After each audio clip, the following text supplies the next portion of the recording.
Hello believers, welcome to believers academy. TET to DSC notifications వచ్చేసాయి. So TET exams మనకు మేలో, అలాగే DSC వచ్చేసి జూలైలో నిర్వహించబోతున్నారు. అలాగే గ్రూప్ 1 ప్రిలిమ్స్ కూడా జూన్ 9 నాడు ఉంది. అలాగే గ్రూప్ 2, గ్రూప్ 3 కూడా ఎగ్జామ్స్ డేట్స్ వచ్చేసాయి. సో అందరూ ప్రిపరేషన్లో ఉన్నారు. సో ఇప్పుడు మనం టెట్ 2 అలాగే డిఎస్సికి సంబంధించి 3rd class to 10th class books అనేవి చదవడం అయితే చాలా కీలకం. సో మీకోసం 3rd క్లాస్ నుంచి 10th క్లాస్ వరకు సోషల్ స్టడీస్కి సంబంధించిన కంటెంట్ని ఈరోజు మనం క్లాస్ రూపంలో మీకు అందించబోతున్నాం. సో ఈరోజు నుంచి రెగ్యులర్గా సోషల్ కంటెంట్కి సంబంధించి రిపీటెడ్ అడిగిన క్వశ్చన్స్ అండ్ ప్రీవియస్ ఎక్స్పీరియన్స్ తోటి చాలా రకాలుగా అడుగుతున్న క్వశ్చన్స్ ఏ విధంగా వస్తాయి, repeated bits, most important bits తోటి క్లాసెస్ తయారు చేయడం జరుగుతుంది. సో ఈరోజు ఫస్ట్ క్వశ్చన్ నుంచి స్టార్ట్ చేసి దాదాపు 200 నుంచి 300 క్వశ్చన్స్ మనం ఈ క్లాస్ ద్వారా అందించబోతున్నాం. మీకు 5 నుంచి 6 మార్కులు అటు పేపర్ 1లో కానీ పేపర్ 2లో కానీ స్కూల్ అసిస్టెంట్ కానీ ఎస్జిటి కానీ ఖచ్చితంగా స్కోర్ అయ్యే కంటెంట్ ఇందులో ఉంటుంది. 4 నుంచి 5 బిట్లు మాత్రం కంపల్సరీ మిస్ కాకుండా ఈ బిట్స్ మనకు కవర్ చేస్తాయి. సో రెగ్యులర్గా ఫాలో అవ్వండి. సో మనం క్లాస్లోకి వెళ్దాం. ఫస్ట్ బిట్ చూడండి. 3rd నుంచి 5th క్లాస్ వరకు కరెక్ట్ ఒక మెథడ్లో వీటిని రాసుకొని అందించడం జరిగింది. సో మీరు చూసుకోవచ్చు.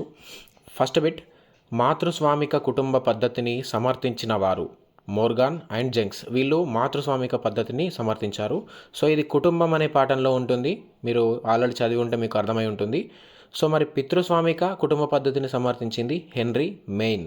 ఇక్కడ మెయిన్ అనేది ఒక కీవర్డ్ గుర్తుంచుకోండి. పితృస్వామికలో పితృ మెయిన్గా ఉంటాడు. సో ఇది పితృస్వామిక కుటుంబం. నెక్స్ట్ 3rd బిట్, ప్రపంచ వృద్ధుల దినోత్సవాన్ని అక్టోబర్ 1న జరుపుకుంటారు. అలాగే 4th బిట్, ప్రపంచ దివ్యాంగుల దినోత్సవాన్ని డిసెంబర్ 3 నాడు జరుపుకుంటారు. Next 5th, ikat tie and dye. ఇది యాదాద్రి జిల్లా పోచంపల్లికి సంబంధించిన పట్టు పేరు. దీనికే మొట్టమొదటిసారిగా పేటెంట్ హక్కు అనేది లభించింది. దీనిని బందిని లేదా పోచంపల్లి చీరలు అని కూడా అంటారు.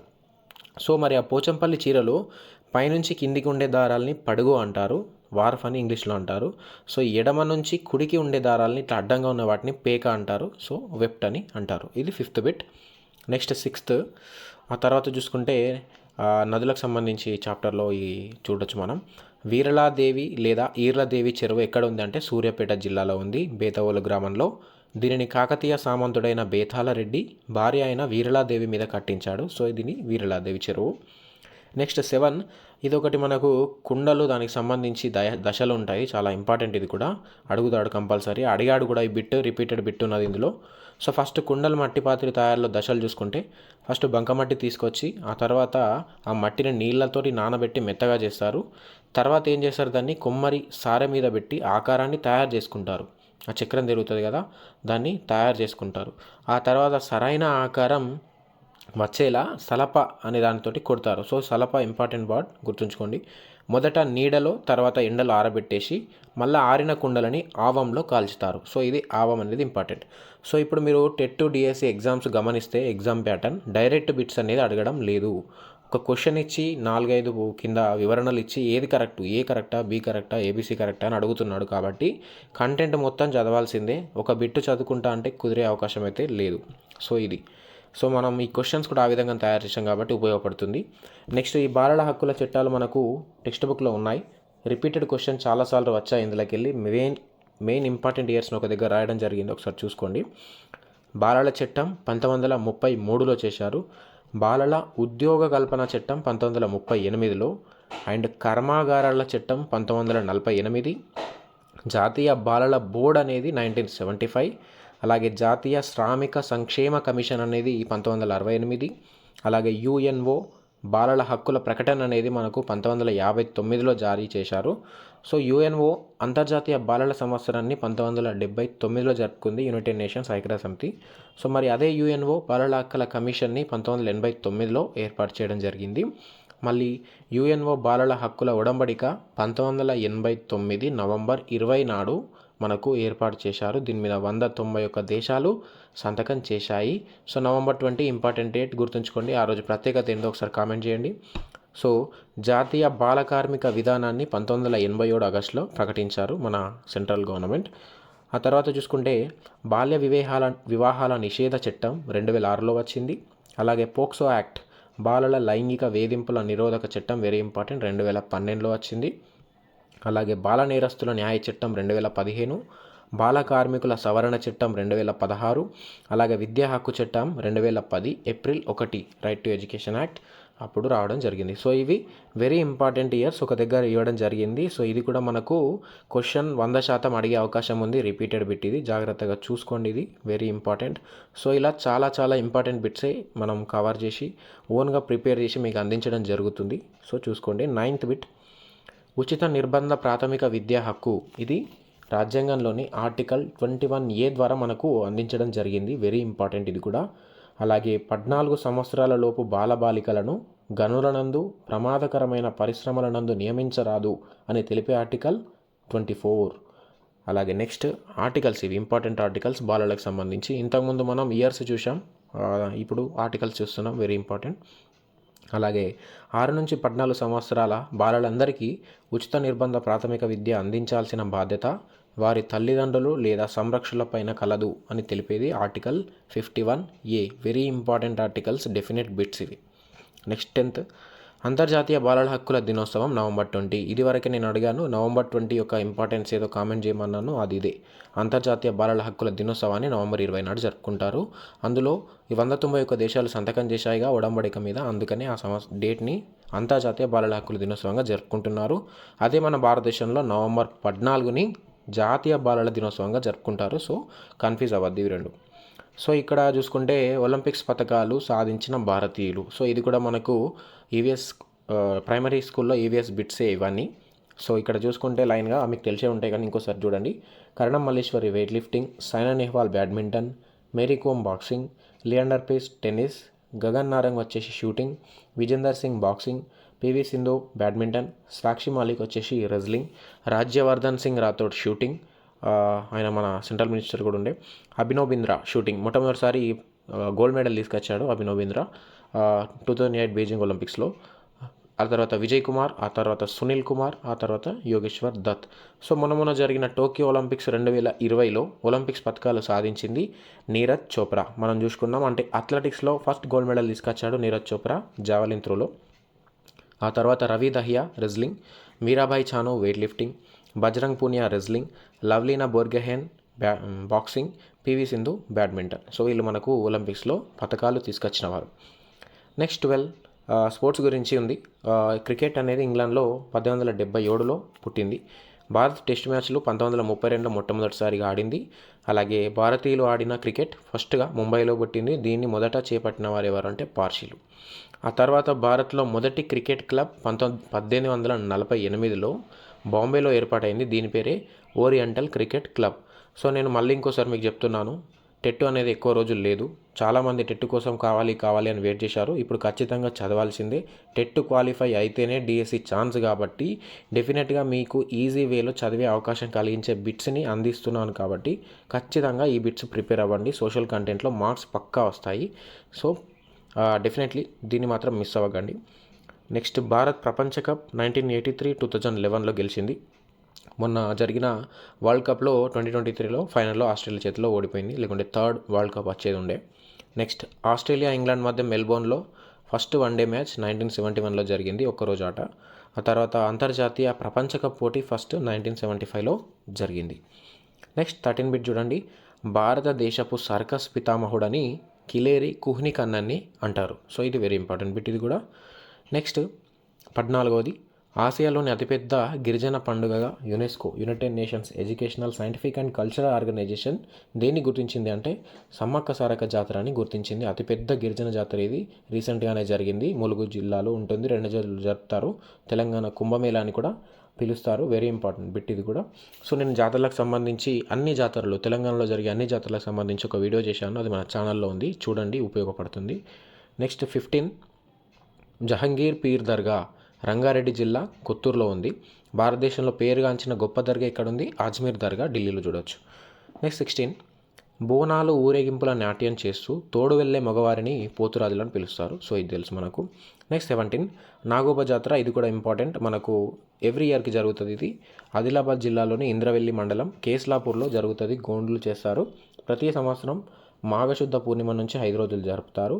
సో గోండ్ల యొక్క సంప్రదాయ నృత్యం గుస్సాడి, వాళ్ళ యొక్క గోండుల గ్రామదేవత వచ్చేసి అకిపెన్. సో ఇది ఇంపార్టెంట్ బిట్. నెక్స్ట్ 18, గుర్రాలపై స్వారీ చేస్తూ ఆడే ఆట పోలో. ఈ ఆటలో బంతిని కొట్టే కర్ర పేరు మల్లెట్. వెరీ ఇంపార్టెంట్, ఈ మల్లెట్ గుర్తుంచుకోండి. నెక్స్ట్ వీరలదేవి, ఇది మనం చూసాం. నెక్స్ట్ ఇంకోటి 20th, బుట్టలు తయారు చేయు తెగ ఎరుకల తెగ. ఈ ఎరుకల భాష తెలుగు, తమిళం, కన్నడ భాష మాండలికాలని కలిగి ఉంటుంది. నెక్స్ట్ 21, ఒక పటం ఒకే విషయంపై లేదా అంశంపై కేంద్రీకరించి సమాచారాన్ని తెలియజేసే వాటిని, ఆ పటాలను విషయ నిర్దేశిత పటాలు లేదా థీమాటిక్ పటాలు అంటారు. సో వెరీ ఇంపార్టెంట్ ఇది. థీమాటిక్ పటాలలో మనకు కొన్ని రంగులు ఉంటాయి, చూపిస్తాయి. అవి ఆ రంగులు దేన్ని చూపిస్తాయి అనేది కూడా వెరీ ఇంపార్టెంట్, అడిగే అవకాశం ఉంది. సో ఇది ఖచ్చితంగా గుర్తుంచుకోవాల్సిందే. మ్యాప్లో చూస్తూ గుర్తించండి, ఈజీగా ఉంటుంది. ముదురు ఆకుపచ్చ ఉంటే అడవిగా, లేత ఆకుపచ్చగా ఉంటే గడ్డి భూములుగా చూస్తారు. సో అడవిని మనం పైనకెళ్ళి చూస్తే దట్టంగా ఉంటుంది కాబట్టి ముదురు ఆకుపచ్చగానే కనిపిస్తుంది. సో లేత ఆకుపచ్చ ఉంటే జస్ట్ గడ్డి భూములుగా చూసుకోండి. సో మట్టి రంగు అంటే వ్యవసాయానికి అనువైన భూములు, దాన్ని గోధుమ రంగు కూడా చూడొచ్చు. మరి పసుపచ్చ రంగు ఉంటే పంటలు సాగవుతున్నాయి అన్నట్టు చూడండి. పర్వతాలు అంటే ముదురు ఊదాగా, గుట్టలు అంటే లేత ఊదాగా ఉంటాయి. పసుపచ్చగా ఉంటే పీట భూములు చిత్తడి భూములుగా చూడండి. లేత ఎరుపుగా ఉంటే బంజరు భూములు, లేత నీలంగా ఉంటే చెరువులు, నదులు, కాలువలు, బావులుగా, ముదురు నీలం ఉంటే సముద్రాలు, మహాసముద్రాలుగా, తెలుపుగా ఉంటే ఖనిజాలు, లభ్యమయ్యే ప్రదేశాలుగా, నలుపు ఉంటే సరిహద్దులు, బార్డర్స్గా గుర్తుంచుకోండి, వెరీ ఇంపార్టెంట్. సో 23, సమానమైన ఎత్తుగల ప్రాంతాలను కలుపుతూ గీయబడిన రేఖలు కాంటూర్ రేఖలు అంటారు లేదా సమతల రేఖలు. ఐసో లైన్స్ అంటే కాంటూర్ రేఖలు, ఐసో ప్లెత్ అంటే హెచ్చు తగ్గుల ఆకృతిని తెలియజేస్తాయి, వెరీ ఇంపార్టెంట్. సో మరి మీకు ఈ పీడిఎఫ్ కనుక కావాలనుకుంటే మన ఛానల్ని ఖచ్చితంగా లైక్ చేయండి. మీరు దాదాపు ఎన్ని లైకులు చేసి ఎంత షేర్లు చేస్తే దీనిని ఖచ్చితంగా మన టెలిగ్రామ్ గ్రూప్లో పీడిఎఫ్ రూపంలో ఉచితంగా మీకు అందించడం జరుగుతుంది. డెఫినెట్గా వీడియో చూస్తూ ఉంటే ఖచ్చితంగా లైక్ చేసి అవసరమైన వాళ్ళందరికీ షేర్ చేయండి. 24, కార్టోగ్రఫీ అంటే పటాలను అధ్యయనం చేస్తుంది. నిజమైన అంశాలను యథాతథంగా చూపేదే చిత్రం. ముఖ్యమైన అంశాలను మాత్రమే పటం చూపిస్తుంది. చిత్రానికి పటానికి మధ్య తేడా అంటే చూడండి, నిజమైన అంశాలు ఉన్నట్టు యథాతథంగా చూపితే చిత్రం, ముఖ్యమైన అంశాలను మాత్రం చూపితే అది పటంగా చూడవచ్చు. 25, భారతదేశ మొట్టమొదటి పటాలను తయారు చేసిన వారు జేమ్స్ రన్నెల్ 1776లో. 26, తెలంగాణ రాష్ట్ర సరిహద్దులు చూసుకుంటే పశ్చిమాన కర్ణాటక, వాయువ్యాన మహారాష్ట్ర, ఉత్తరాన మహారాష్ట్ర, ఛత్తీస్గఢ్, తూర్పు దక్షిణంగా ఆంధ్రప్రదేశ్ ఉంటుంది. ఇది మొన్న రీసెంట్ ఒక ఎగ్జామ్లో వచ్చిన బిట్ ఇది. మనం అనుకుంటాం తెలిసే కదా, ఈజీగా సరౌండింగ్స్ ఉన్నాయి గుర్తుపట్టచ్చు అనుకుంటాం. కానీ అక్కడికి వెళ్ళినాక కన్ఫ్యూజన్ మెథడ్లో అడుగుతాడు క్వశ్చన్ కాబట్టి మళ్ళీ ఎగ్జామ్ ప్రెషర్ అనేది మీదికి వెళ్ళి ఉంటుంది కాబట్టి ఖచ్చితంగా కన్ఫ్యూజ్ అవుతారు. మ్యాప్లో చూస్తూ ప్రాక్టీస్ చేయండి ఇది. సో తెలంగాణలో ప్రవహిస్తున్న నదులు కొన్ని గోదావరి, కృష్ణ, తుంగభద్ర, మూసి, వెరీ ఇంపార్టెంట్ ఇది కూడా. సో సరిహద్దులు మెయిన్ ఇంపార్టెంట్ గుర్తుంచుకోండి. అలాగే భారతదేశ సరిహద్దులు కూడా ఇంపార్టెంటే. 27, పటాల తయారీలో ప్రక్షేపణం విధానాన్ని కనుగొన్నది గెరార్డస్ మెర్కేటర్, వెరీ ఇంపార్టెంట్ అది కూడా. నెక్స్ట్ పురాతన రాతి పరికరాలు మన తెలంగాణలో కొన్ని బయటపడ్డాయి, ఇది కూడా అడగవచ్చు, చాలా ఇంపార్టెంట్ ఇది కూడా. పురాతన పనిముట్లు చూసుకుంటే నాగర్ కర్నూలులోని అమరాబాద్లో, రాతి నుండి చెక్కిన బ్లేడ్లు నల్గొండలోని ఏలేశ్వరంలో, సూక్ష్మరాతి పరికరాలు ఆదిలాబాద్లోని గన్పూర్ ప్రాంతంలో, అలాగే జయశంకర్ భూపాలపల్లి ఎక్కల ప్రాంతంలో, పెద్దపల్లి రామగుండంలో, నిజామాబాద్లోని ఆర్మూర్లో, సంగారెడ్డిలోని మంజిరాలోయలో, భద్రాద్రి కొత్తగూడెంలోని చెర్ల ప్రాంతంలో, అలాగే జయశంకర్ భూపాలపల్లిలోని పాండవులగుట్ట తిరుమలగిరిలో మనకు కొన్ని లభించాయి. నెక్స్ట్ 29, మెన్ హిర్స్ పొడవైన రాళ్ళు వంటి సమాధులు తెలంగాణలో వరంగల్లోని దేవునిగుట్ట ప్రాంతంలో లభించాయి. పొడవైన రాళ్ళు వంటి సమాధులు ఉంటే మెన్హిర్స్, చిన్న గది లాంటి సమాధులు ఉంటే దాన్ని డోలమెన్ అంటారు. ఇవి మహబూబ్నగర్లోని పోతనపల్లిలో లభ్యమయ్యాయి. నెక్స్ట్ 30, భారత్లో మొట్టమొదటిగా వ్యవసాయం చేసిన ప్రదేశం బెలూచిస్తాన్లో ఉంది. సో మరి బెలూచిస్తాన్ ఇప్పుడు ఇండియాలో లేదు, కానీ పురాతన కాలంలో అఖండ భారత్లో బెలూచిస్తాన్ మన దేశంలో ఉంది కాబట్టి అక్కడనే మొట్టమొదటిసారిగా స్టార్ట్ చేశారు ఇది. 31, వెరీ ఇంపార్టెంట్, మౌర్య రాజ్య స్థాపకుడు చంద్రగుప్త మౌర్యుడు, గుప్త సామ్రాజ్య స్థాపకుడు శ్రీగుప్తుడు, ఎల్లోరా గుహలు గుప్తుల కాలానికి చెందినవి. చంద్రగుప్త విక్రమాదిత్యుడు, ఈయనని రెండవ చంద్రగుప్తుడు అంటారు. ఈయన ఆస్థానాల్లో నవరత్నాలు ఉండేవారు. సో నేను ఇండియన్ హిస్టరీకి మీకు కావాలి ఇంకా ఎక్స్ట్రా కంటెంట్ చదువుతా మీరు అనుకుంటే నేను ఇండియన్ హిస్టరీ దాదాపు 11 క్లాసులు చేశాను with hand written notes, perfect content తోటి. అది కూడా చూడండి, మీకు టెట్ డిఎస్సి గ్రూప్ 1 ప్రిలిమ్స్ ఏదైనా కానీ యూజ్ అవుతుంది. అందులో మనం చదువుకున్న విధంగానే ఆ నోట్స్ ఉంటుంది, మీరు ప్రిపేర్ అయ్యే విధంగానే కానీ చూసుకోండి. 32, నవరత్నాలు చంద్రగుప్త విక్రమాదిత్యుడు దగ్గర ఉంటారు. హస్తదిగ్గజాలేమో శ్రీకృష్ణ దేవరాయల దగ్గర ఉంటారు. శ్రీకృష్ణదేవరాయలు అముక్త మాల్యదం రచించాడు. దేశ భాషలందు తెలుగు లెస్స అనే నానుడిని తెలియజేశాడు. నెక్స్ట్ 33 చూసుకుంటే సారనాథ్ స్తూపాన్ని అశోకుడు కట్టించాడు, ఉత్తరప్రదేశ్లో ఉంది. అశోకుని స్తంభాన్ని అశోకుడే ఉత్తరప్రదేశ్లోని సారనాథ్లో ఉంది. దీనిని రాజస్థాన్ శిల్పకళ అలాగే వారణాసి సమీపంలోని చునార్ నుంచి తవ్వి తీసిన ఇసుకరాయితో ఈ అశోకుని స్తంభాన్ని కట్టించాడు. Very important. సో మరి కుతుబ్ మినార్ ఢిల్లీలో ఉంది. 72.5 మీటర్లు, 225 అడుగులు. ఇది కుతుబుద్దీన్ ఐబక్ ప్రారంభిస్తే ఇల్టుట్మిష్ పూర్తి చేశాడు. ఎర్రకోటని షాజహాన్ కట్టించాడు. చార్మినార్ని మహమ్మద్ కూలీ కుతుబ్ షా కట్టించాడు 1591లో. ఎత్తు వచ్చేసి 58 మీటర్లు. Very important. నెక్స్ట్ 34 ద్రావిడ భాషా కుటుంబానికి సంబంధించినవి తెలుగు, తమిళం, కన్నడ, మలయాళం, గోండు. ఇండో ఆర్యన్ కుటుంబానికి సంబంధించినవి సంస్కృతం, హిందీ, మరాఠీ, బెంగాలీ మొదలైనవి. సో ఇది కూడా ఇంపార్టెంటే. నెక్స్ట్ ఇప్పుడు మన దేశంలో వాడుతున్న అనేక లిపులకు మూలం అశోకుడి బ్రాహ్మీ లిపి. నెక్స్ట్ ఇంకోటి వెరీ ఇంపార్టెంట్, అష్టాధ్యాయాన్ని రచించింది. ఇది ఒక వ్యాకరణ గ్రంథం, పెద్దది, చాలా పెద్దది, వెరీ ఇంపార్టెంట్. ఇది పాణిని రచించాడు దీనిని. సో అశ్వఘోషుడు బుద్ధ చరిత్రని రచించాడు. ఇది తొలి సంస్కృత పద్యకావ్యం. అమరసింహుడు అమరకోశాన్ని రచించాడు. ఇది సంస్కృత నిఘంటువు, అమరకోశం, వెరీ ఇంపార్టెంట్. పతంజలి మహాభాష్యాన్ని, శూద్రకుడు మృచ్ఛకటికాన్ని అనే నాటకాన్ని రచించాడు. కాళిదాసు అభిజ్ఞాన శాకుంతలం, రఘువంశం ఇవన్నీ కాళిదాసు రచించాడు. నెక్స్ట్ 37 1921-22లో సర్ జాన్ మార్షల్ సింధు నది ప్రాంతంలో తవ్వకాలలో హరప్ప నాగరికత అయితే బయటపడింది. సో మరి పురావస్తు తవ్వకాల్లో బయలుపడిన మొదటి నాగరికత ఇదే, సింధు నాగరికత. ఇందులో ముఖ్య నగరాలు హరప్ప, మొహంజోదారో, కాళీబంగాన్, లోథాల్. సింధు లోయ నాగరికత అని కూడా దీన్ని పిలుస్తారు. 38 హరప్ప నాగరికత ప్రధాన రేవు పట్టణం లోథాల్, వెరీ ఇంపార్టెంట్. వీళ్ళ యొక్క ముఖ్య వృత్తి వచ్చేసి వ్యవసాయం. గోధుమ, బార్లీ, వరి ప్రధాన పంటలు. సో ఈ పంటలు గుర్తుంచుకోండి, క్వశ్చన్ డైరెక్ట్ అడగడు, కొన్ని స్టేట్మెంట్స్ ఇచ్చి కరెక్టా కాదని అడుగుతాడు కాబట్టి ఖచ్చితంగా గుర్తుంచుకోవాలి. రాగి, సీసం, తగరంతో అనేక వస్తువులు చేసేవారు వీళ్ళు. రాగి, సీసం, తగరు మాత్రమే తెలుసు. ఇలా కూడా అడుగుతాడు. ఆ కాలంలో లేని వస్తువు ఏదైనా అడుగుతాడు, ఉన్న వస్తువులు ఏవో గుర్తుంచుకోవాలి మీరు. అలాగే లోథాల్ నౌక నిర్మాణ కేంద్రం కొలతలు చూసుకుంటే తూర్పు పడమరలుగా దాని దూరం 37 మీటర్లు ఉండేది చూసుకుంటే, ఈస్ట్ అండ్ వెస్ట్కి. సో సౌత్ అండ్ నార్త్కి 22 మీటర్స్ ఉంది. సో ఇది ప్రధాన రేవు పట్టణం లోథాల్ యొక్క కొలతలు కూడా అడగచ్చు. అలాగే మొహంజదారో మహాస్నాన ఘట్టం యొక్క కొలతలు చూసుకుంటే 11.8 మీటర్ బై 7 మీటర్ కొలత. ఈ నాగరికత ప్రజలు అమ్మ తల్లి పశుపతిని పూజించారు, రావి చెట్టుని పవిత్రంగా భావించారు. 39 వేద నాగరికతలో ప్రధాన దేవతలలో ఒకటి సోమలత, ఒక ప్రత్యేక పానీయం తయారీకి వాడే మొక్క ఇది. గంగా యమునా తీరంలో ఆర్యులు యజుర్వేదం, అధర్వణ వేదం సంకలనం చేశారు. సో నెక్స్ట్ 40th క్లాస్ 1లో లాస్ట్ బిట్ ఇది. వేదాలు, వాటి ఉపవేదాలు, వెరీ ఇంపార్టెంట్. ఇది మనకు వేదాలు తెలుసు కానీ వాటి ఉపవేదాలు కూడా చాలా ఇంపార్టెంట్. ఋగ్వేదానికి ఆయుర్వేదం, యజుర్వేదానికి ధనుర్వేదం, సామవేదానికి శిల్పవేదం, అధర్వణ వేదానికి గాంధర్వ వేదం అనేది మనకు ఉపవేదాలుగా మనం చూడవచ్చు. సో ఇదండి మనము టెట్ డిఎస్సికి సంబంధించి వెరీ ఇంపార్టెంట్ బిట్స్ క్విక్ రివ్యూలో భాగంగా మొదటి క్లాస్లో 40 బిట్స్ కవర్ చేసాం. నెక్స్ట్ ఇంకా దాదాపు 300 బిట్ల వరకు ఉన్నాయి. అవి రెగ్యులర్ క్లాసెస్లో అప్లోడ్ చేస్తూ ఉంటాను, ఖచ్చితంగా ఉపయోగపడతాయి. ఈ నోట్స్ నేను ప్రిపేర్ చేసుకొని చదివిన దాంట్లో కొన్ని బిట్స్ ఇవి ఖచ్చితంగా వచ్చాయి, questions, repeated questions. So miss కాకండి, ఖచ్చితంగా ఉపయోగపడుతుంది.